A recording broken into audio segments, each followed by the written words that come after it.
आज की वीडियो में डे रूटीन और हल्के फुल्की गपशप। घर के काम के अलावा वॉक और हल्की फुल्की एक्सरसाइज को लाइफ का हिस्सा बनाएं और रियली ये लाइफस्टाइल पे बहुत अफेक्ट करती है। आपको मेंटली और फिजिकली बहुत रिलैक्स करती है। आप इस चीज़ का वेट ना करें कि आपको पार्क जाना है या कहीं पे भी जाना है। घर में आप अपने सहन से, अपने पोज से वॉक का स्टार्ट कर दें। और अगर आप बोर होते हैं वॉक और एक्सरसाइज से तो इसके साथ आप म्यूज़िक लगा लें, जो कोई भी म्यूज़िक आपको पसंद है। ज़रूरी नहीं है कि आप कोई मॉडर्न म्यूज़िक ही सुने, आप जो है कोई बहुत ही अच्छा सा इंस्ट्रूमेंटल म्यूज़िक भी सुन सकते हैं और इससे जो है ये वॉक करना और एक्सरसाइज करना बहुत ही आसान हो जाता है। अस्सलाम वालेकुम एवरीवन, उम्मीद है सब ठीक ठाक होंगे। डे का स्टार्ट हो चुका है और बन रहा है नाश्ता। आजकल विंटर्स भी हैं और डे का स्टार्ट जो है वो थोड़ा लेट ही होता है क्योंकि विंटर वेकेशंस हैं और बच्चे जो हैं वो थोड़ी देर देर से ही उठते हैं और फिर इनको अपनी पसंद का नाश्ता चाहिए होता है। एक बच्चे के लिए बन रहा है पराठा, और पराठा आज मैंने रेडीमेड यूज़ किया है और साथ इसके मैंने चाय भी रख दी है। अपने लिए जो है मैं ऑमलेट एग्स बनाऊंगी आज, और आपके साथ साथ साथ आपको मैं दिखाती भी जाती हूँ कि किस तरह से मैं अपने लिए ऑमलेट एग बना रही हूँ। सिंपल मैं बस ब्रेकफास्ट में आज यही ऑमलेट लूँगी, इसके साथ कोई ब्रेड और कोई साथ चीज़ नहीं लूँगी। चाय के साथ खाने में ना इस ऑमलेट का बड़ा ही मज़ा आता है, और इसके साथ आप अपनी मज़े की चिली सॉस या केचप लगा लें तो फिर भी बहुत मज़ा देते हैं। सिंपल मैंने एग्स को फेंट लिया और उसमें मैंने थोड़ा सा नमक डाल लिया और थोड़ी सी मैंने डाल ली है चिली फ्लेक्स डाल दिए हैं। और एक साइड पे मैंने कैप्सिकम के 2 रिंग्स ले लिए हैं, 3-4 मैंने अनियन रिंग्स ले लिए हैं और बहुत बारीक नहीं मैंने इनको काटा, थोड़ा सा मैंने मोटा रखा है। 2-3 मैंने टमाटो के स्लाइस ना कट करके साइड पे रख लिए थे। पैन में मैंने ऑलिव ऑयल, बटर जो भी आप डालना चाहें वो डाल सकते हैं। मैंने थोड़ा सा ऑलिव ऑयल डाला है और हेल्थ इश्यूज़ की वजह से ना मैं ज़्यादा ऑयल का यूज़ नहीं करती अपने फूड में। और नॉन स्टिक में तो वैसे भी आपको पता है कि ऑयल जो है वो कम यूज़ होता है। बस इस तरीके से मैंने गरम करके ना, मीडियम सा जब ये गरम हो गया ऑयल, तो उसमें मैंने ये सारे रिंग्स जो वेजिटेबल्स के कट करके रखे हुए थे ना, इनको मैंने डाल लिया और बस थोड़ा सा मैंने सौटे किया। और ये देखिए अंडा जो मैंने फेंट के रखा हुआ था इसको दोबारा से मैंने फ्रेश किया और थोड़ा थोड़ा करके ना मैं इस पर जो मेरे वेजिटेबल्स से इन पे मैं हल्का हल्का करके ना पोर कर लूँगी।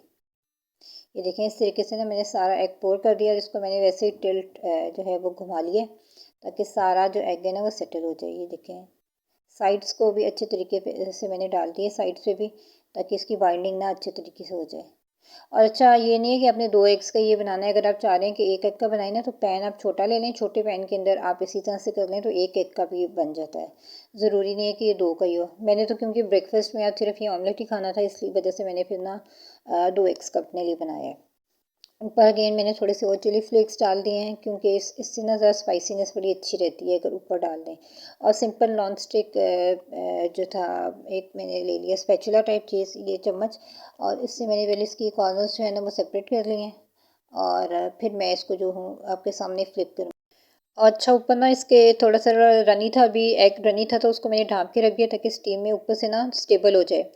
तो अगर रनी पार्ट हो तो आपने इसको टिल्ट करके सारा फ्लैट कर लेना है और उसके बाद आप ढाँप के रखेंगे तो ऑलमोस्ट ये पक ही जाएगा। फिर सिंपल स्पैचुला को मिडल में रखें और आपने स्लाइड करना है तो ये देखिए कितना अच्छे तरीके से फ्लिप हो गया, बिल्कुल भी ये टूटा नहीं है। और ये देखिए जी ऑमलेट इस तरीके से मेरा तैयार हो गया था, इसको मैंने सिंपली डिश आउट कर लिया और चाय भी ऑलमोस्ट रेडी थी। साइड से थोड़ा सा ब्रेक हो गया था उतरते उतरते, लेकिन कोई बात नहीं, इतना तो हो ही जाता है। तो इसके ऊपर लाइट सी मैंने जो है केचप थोड़ी सी लगा ली थी और साथ ही मेरी चाय बन गई थी, कड़क गर्मा गर्म चाय थी। और इसको मैंने निकाला और साथ मैंने आहिर के लिए भी चाय निकाल ली, उसको भी आज चाय पराठा खाना था। और डॉन का पराठा या कोई भी पैकेट का जो पराठा है वो ना शौक से खा लेते हैं। तो पूरी की जगह अगर पूरी अवेलेबल नहीं होती तो फिर उसको मैं यही वाला पराठा देती हूँ। नेक्स्ट ये आपको ये बहुत सारे प्यारे प्यारे फूल नज़र आ रहे हैं, इनके साथ मैंने क्या किया ये मैं आपको बताती हूँ कि इनके साथ मैंने क्या किया।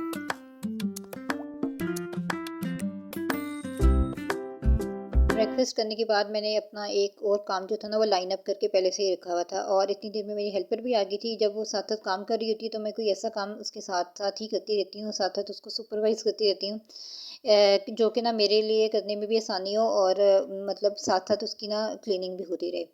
तो मैंने जो थे जितने भी मेरे घर में ड्राई फ्लावर्स थे उनको मैंने, प्लास्टिक के फ्लावर्स थे उनको आज मैंने सॉर्ट आउट करना था। जो टूटे फूटे हुए थे और जो बहुत ज़्यादा ख़राब हो गए थे उनको तो मैंने कर दिया डिस्कार्ड, और जो कभी अभी अच्छी कंडीशन में थे क्योंकि अभी मैंने इनको चेंज नहीं करना तो इनको मैंने रिफ्रेश करने के लिए ना इनको मैंने वॉश किया। और वॉश करने के लिए सबसे पहले मैंने इनको निकाल लिया, इनके जो वेजेस थे और पॉट्स थे उसमें से निकाल के सेपरेट कर लिए। और उसके बाद जी मैंने एक टब लिया, उसमें नॉर्मल जो टैप वाटर होता है वो डाल के, और उसमें थोड़ा सा मैंने जो लाइट डिटर्जेंट होता है सर्फ वो डाला है, और उसके बाद मैंने डिश वॉशिंग लिक्विड डाला है। साथ मैंने जो है कंफर्ट का जो फैब्रिक सॉफ्टनर या क्लीनर जो भी आप उसको बोलते हैं, जिसकी स्मेल बड़ी अच्छी सी होती है, तो आप वो डाल दें। अगर वो नहीं है आपके पास तो शैम्पू थोड़ा सा डाल दें ताकि खुशबू अच्छी हो जाए। सिंपल मैंने को डिप कर दिया, बहुत हल्के हाथों से ना, ये देखें इस तरह मैं इसकी डिपिंग करती रही हूँ साइड साइड से। तंग अगर आपके पास तंग वाला बर्तन जो है ना वो उसमें ना डालें, क्योंकि ये टूट जाएंगे। फूल भी ना ही होते तो प्लास्टिक हैं, लेकिन स्टील ये टूट जाती हैं। और जो इस तरह से पॉट्स के अंदर ही लगे हुए थे, तो उसको मैंने ना एक छोटे पॉट में डाल लिया था। और ये देखिए कितना गंदा पानी इसके नीचे निकल रहा है, बड़ा ही गंदा पानी इसमें से निकला था। बस इस तरीके से मैंने इसको भिगो के रख लिया आधा एक घंटा, और उतनी देर में मैंने सारे जो थे ना इसके पॉट्स वो भी धो लिए। और आखिर में एक एक निकाल के मैंने जो है ना किचन सिंक के अंदर इसको क्लीन कर लिया, क्योंकि और ना क्योंकि इस टैप में शॉवर वाटर आता है तो बहुत इजीली ये जो है ना अच्छे तरीके से साफ़ हो जाते हैं। इनको मुझे ज़्यादा हिलाने चलाने की ज़रूरत नहीं है। और आप प्रेफर करें कि आप जो है ना छोटा सा पाइप अपने टैप पे लगा लें। अगर आपके पास शावर वाला कैप नहीं है तो टैप नहीं है, सॉरी कैप नहीं, टैप नहीं है, तो आप जो है ना उस नलके के ऊपर छोटा सा पाइप निकाल कर हल्का सा इस पर वो करेंगे, वाटर शावर करेंगे ना, उससे अंदर तक इसकी डीप क्लीनिंग हो जाएगी। बस ये फूलों को ना मैंने बास्केट में निकाल के और पंखे के नीचे ड्राई होने के लिए रख लिया। और साथ ही मैंने सोचा कि मैं ना कुकिंग स्टार्ट कर दूँ, क्योंकि बच्चे हैं तो उनको कुछ पता नहीं होता, किसी वक्त भी उनको भूख लग जाती है, उनको खाना खाना होता है। तो अगर खाना बना होता है ना तो फिर बड़ा इजी हो जाता है, बस आपने निकालना होता है, गर्म करके आपने खा लेना होता है। और साथ ही मैंने चावल और दाल आज बनाऊंगी, तो ये चावल भी मैंने निकाल लिए और दाल भी निकाल लिए हैं, क्योंकि खाना स्टार्ट करने से पहले ना कुकिंग से मैं सब चीज़ें इकट्ठी कर लेती हूँ। दाल को मैंने वॉश कर लिया, साथ ही लहसुन के 8-10 मैंने जो जवे हैं उनको छील के वो भी रख लिया। 3-4 मेरे पास हरी मिर्चें थी, उनको भी बारीक बारीक काट लिया। आप चाहें तो उसका पेस्ट भी बना सकते हैं, मैंने इनको वैसे ही बारीक बारीक काट लिया, क्योंकि प्रेशर कुकर में तो ये सब कुछ हो ही जाता है। दाल का वॉश करके मैंने इसमें लहसुन अदरक डाल दिया, और साथ सिंपल नमक मिर्च हल्दी वो सारी मैं इसमें शामिल करूँगी। और पानी डाल के सिंपल मैं इसको प्रेशर कुकर में प्रेशर पे लगा दूँगी, और 15 मिनट से 20 मिनट के अंदर ना ये दाल बड़ी अच्छी जो है गल जाती है। उसके बाद इसको स्टीम में रहने दी। जो लोग प्रेशर कुकर का इस्तेमाल करते हैं ना उसको उनको मैं एक टिप दूँगी कि प्रेशर कुकर को जब आप यूज़ करते हैं तो उसमें जब आप स्टीम को बंद कर देते हैं या उसकी सीटी को बंद कर देते हैं, तो नेचुरली इसको ठंडा होके और फिर आप जो है ना ओपन करें प्रेशर को कुकर को, और नेक्स्ट प्रोसीजर जो आपका होता है वो स्टार्ट करें। कुछ लोगों को मैंने देखा है कि जैसे ही इसकी सीटी या स्टीम खत्म होती है रिक्वायर्ड टाइम के बाद, वो डायरेक्ट उस पर पानी डाल के उसको ठंडा कर लेते हैं, और सारी स्टीम को जो है ना वो रिलीज़ करके और फटाफट से कुकर खोल देते हैं। अगर आपके पास सफिशिएंट टाइम है तो आप उसको नेचुरली ना ठंडा होने दें, उसके बाद आप खोलें। बेशक 1 या 2 मिनट आप स्टीम जो है वो कम कर लें, क्योंकि स्टीम में भी जब खाना पड़ा रहता है तो डेफ़िनेटली नेचुरल सी बात है कि वो ना थोड़ा सॉफ्ट तो हो गई। तो आप 1 या 2 मिनट जितना भी आपको रिक्वायर्ड हो उतनी आप स्टीम कम रख लें, और उसको स्टीम में पड़ा रहने दें। चलिए जी, दाल जो थी मेरी 15 मिनट के बाद अच्छे से गल गई थी, और अभी इसमें ना पानी भी था। तो मैंने एक्स्ट्रा फ़िलहाल पानी तो नहीं डाला, लेकिन इसमें मैंने ना थोड़ा-सा तकरीबन 10-12 चम्मच मैंने इसके दूध के डाल दिए हैं, और उसको मैंने अच्छे से हिला दिया, और अब मैं इसको हल्की आंच पे पकने के लिए छोड़ दूँगी। और साथ ही साथ मैं अब इसका तड़का तैयार कर रही हूँ। तड़के में मैं इसके लिए अदरक का इस्तेमाल करती हूँ, जिसकी मैं ग्रेटिंग कर रही हूँ, या इसको मैं कद्दूकश कर रही हूँ। अच्छा, कद्दूकश मैं इसको इसलिए कर लेती हूँ कि अदरक में ना बारीक-बारीक बाल होते हैं। तो वो या तो ब्लेंडर में अच्छी तरीके से जो है ब्लेंड होके वो कट जाते हैं, या फिर अगर हम उसको काटें ना तो फिर भी वो स्टिल थोड़े-थोड़े रह जाते हैं। तो मैं इसको ग्रेटिंग कर लेती हूँ, इससे ये होगा कि सारा बड़ा फाइन साइज़ का ना एक पेस्ट सा बारीक-बारीक कट जाएगा। अदरक डालूँगी, साथ में इसके ना मैं ज़ीरा डालूँगी और मोटी मिर्च डालूँगी, और थोड़ा-सा बिल्कुल लहसुन जो है ना मोटा-मोटा काट के वो डालूँगी। इसका मैं तड़का लगाती हूँ मसर की दाल के साथ।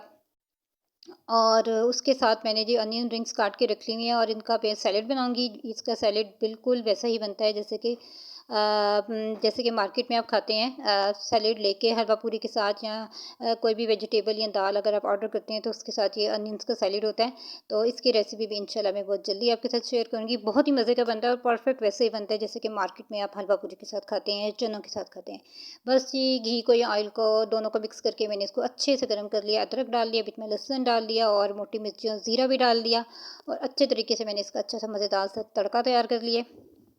अच्छा, मसूर की दाल में ये होता है कि थोड़ा-सा ये स्पाइसी हो ना तो ही अच्छी लगती है। तो मैंने इस पे डाल दिया तड़का। तड़का डाल के उसके बाद मैं इसको फिर ढाँप दूँगी, ताकि अच्छे से तड़के का फ्लेवर इसके अंदर चला जाए, और उसके बाद मैं डालूँगी इस पे हरा धनिया। ये देखें जी, बड़ी ज़बरदस्त किस्म की दाल तैयार हो गई है। इस पे जो है ये मैंने हरा धनिया डाल दिया। साथ ही साथ ना मैं चावल भी बॉयल कर रही थी, ताकि चावल बॉयल करके ना वो भी काम ख़त्म हो। चावल भी मेरे बड़े अच्छे तरीके से बॉयल हो चुके हुए थे, ये देखें। चावल भी बॉयल हो गए हैं, और बाकी का जो अनियन सैलेड था वो मैं अब उस रेडी करूँगी। सिंपल ये मैंने अनियंस को काट लिए और ये मैंने ना स्लाइसर पे काटा है, आप चाहें तो हाथ से भी काट सकते हैं। स्लाइसर पे काटने के बाद हाथ से ही मैंने ना इनको इस तरीके से कर लिया है। बारीक बारीक स्लाइस आपने काटने, बहुत मोटे मोटे तो इतने अच्छे भी नहीं लगते। और उस पर कुछ मैंने चीज़ें डाली हैं जो कि मैं आपको रेसिपी में शेयर करूँगी, आप वहाँ से देखिएगा। इंशाल्लाह लिंक भी मैं शेयर कर दूँगी। और इस तरह से सैलेड तैयार हो गया। चावल भी बड़े अच्छे खिले खिले से जो हैं ये देखें, ये हो चुके हुए थे। और इनको फिर मैंने थोड़ी देर के बाद ना इस तरह से सेपरेट कर लिया, दम खोल के। मैंने क्योंकि आज सुबह वॉक भी की हुई थी, थोड़ी-सी एक्सरसाइज भी की हुई थी और नाश्ता भी मैंने किया हुआ था लाइट, तो इस वक़्त ना मुझे भूख लग रही थी, इसलिए मैं तो अपना इस वक़्त गरमा-गरम ये लंच करूँगी। इस तरीके से मैंने अपने लिए एक प्लेटर बना ली, इसमें मैंने जी क्रश्ड अचार रखा है और अनियन रिंग्स रखे हैं और अपने लिए दाल-चावल डाल दिए हैं। और बहुत मज़े का खाना बना था। और वैसे भी फ्रेश खाने की अपनी बात होती है, ताज़ा-ताज़ा खाना बनाओ ना आप साथ ही खा लें तो उसका फ्लेवर बड़ा ही मज़े का होता है। साथ में आपको भूख लगी हो, क्योंकि सुबह वॉक भी की थी, थोड़ी-सी एक्सरसाइज भी करके आई थी, तो ना इस वक़्त बहुत ज़बरदस्त भूख लगी हुई थी। लंच करने के बाद मैंने क्या किया जी, जो फ्लावर्स मैंने आपको बताया था वॉश किए हुए थे, उनको मैंने दोबारा पॉट्स में लगा के उनकी जगह पे रख दिया। ज़ाहिर बात है बच्चे हैं, ये तोड़ देते हैं, ख़राब कर देते हैं, तो इनको जगह पे रखा। और शाम को मैंने जाना था मार्केट, हर सूरत में बच्चों के लेने थे मैंने कपड़े। तो आधे घंटे तक जो थे ना, मेरे हस्बैंड भी आ गए थे, उनको चाय शाय पिलाने के बाद हम चले गए हैं बाज़ार की तरफ। और बाज़ार आज मैंने हर सूरत में इसलिए जाना था कि जो बड़ा वाला बेटा है ना, उसको कपड़े टाइट हो गए थे, थोड़ा-सा वो ग्रो किया हुआ है, तो वो बहुत अनईज़ी और बड़े गुस्से में आया हुआ था कि मामा मुझे ना न्यू ड्रेस आपने ला के देनी है। और क्योंकि उसने खेलना होता है, आज की छुट्टियाँ हैं, तो वो कपड़े ज़ाहिर बात है कंधे से या ट्राउज़र अगर आपको बहुत ज़्यादा फिटिंग में हो तो बच्चे बहुत अनकम्फ़र्टेबल फ़ील करते हैं। तो आज मैंने हर सूरत में मार्केट जाना था। मार्केट कोई बहुत ज़्यादा दूर नहीं थी, बस 15 मिनट की ड्राइव पे थी। और सिर्फ इस मार्केट से ना मैं नॉर्मली शॉपिंग नहीं करती, जस्ट एक ही दुकान है जिससे हम ये आहिल हरम के जो है ना कपड़े लेते हैं। और कपड़े भी क्या हैं कि ट्राउज़र और शर्ट्स यहाँ पे समर और विंटर्स की होती हैं, बाकी चीज़ें तो यहाँ से मैं नहीं लेती। तो इस ये बेसिकली ना एक फैक्ट्री आउटलेट है जहाँ से हमें ना डिफरेंट टाइप्स की बड़ी अच्छी और बहुत डिसेंट सी मिल जाती हैं पजामे कमीज़ें मुझे इनकी मिल गई थी, वो मैंने ले ली। उसके बाद जी बच्चों को कुछ खाना था, आज मैंने इनकी सरप्राइज़ टी पार्टी की हुई थी। और इन्होंने अपनी पसंद से बेकरी से कुछ मीठा लिया, किसी ने कुछ लिया अपनी पसंद का लिया। मैंने और हस्बैंड ने अपने लिए ले लिया हॉट एंड सॉवर सूप। यहाँ का सूप बड़ा ही मज़े का होता है। और सूप को भी बहुत ही ज़्यादा गर्म और फ्रेश सूप था, तो सूप भी मैंने पैक करवा लिया। घर जाके आराम से जो है ना मैंने कहा पिएंगे। अच्छा, घर सूप ले आई हूँ और आते सार पहले मैंने इसको निकाल दिया और वही हुआ कि इसकी सॉसेस जो थी ना वो गिर गई हुई थी। बट स्टिल थी कि हम सूप को अच्छे तरीके से एंजॉय कर सकते थे।